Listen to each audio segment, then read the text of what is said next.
Hey everyone, welcome back to the channel. Today we're diving into the world of electronic stability control, or ESC for short. This incredible system is like your car's silent guardian angel, always working behind the scenes to keep you safe on the road. It does this by preventing skids and loss of control, especially in slippery conditions like rain, snow, or ice.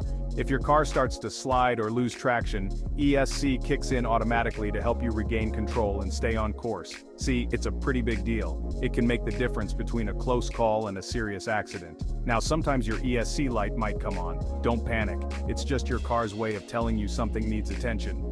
This could mean the system is temporarily off, or it might need a little maintenance. Luckily, there are a few simple checks you can do before rushing to a mechanic. Often, it's something you can handle yourself. In this guide, we'll walk through those steps together, ensuring you understand how to keep your ESC in top shape. Let's get started. Section 2. Checking your tire pressure. First things first, let's check those tires. Having the correct tire pressure is super important for your ESC system to work properly. Find the recommended tire pressure for your car.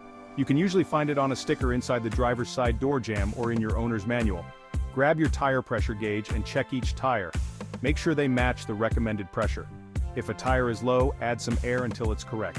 Don't overinflate. Overinflating can be just as bad as underinflating.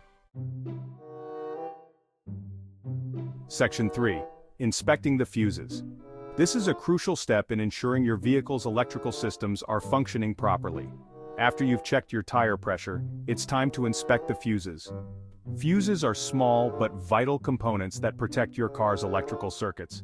Your ESC system, or electronic stability control, has its own fuses. If one of these fuses is blown, it can cause the ESC light to come on, indicating a problem. First, locate your car's fuse box. This is where all the fuses are housed. The fuse box is usually found under the hood or on the driver's side of the dashboard. It might be hidden behind a panel or cover. Open the fuse box and find the fuse diagram. This diagram is essential as it shows the location and function of each fuse.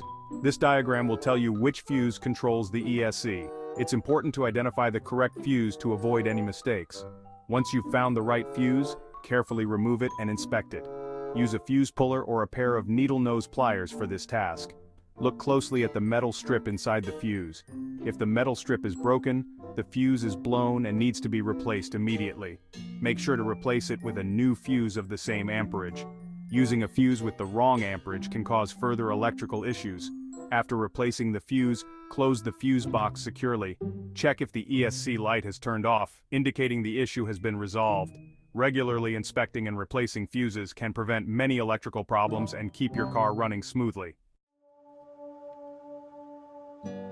Section 4. How to reset your ESC. In this section, we will guide you through the steps to reset your electronic stability control system, commonly known as ESC.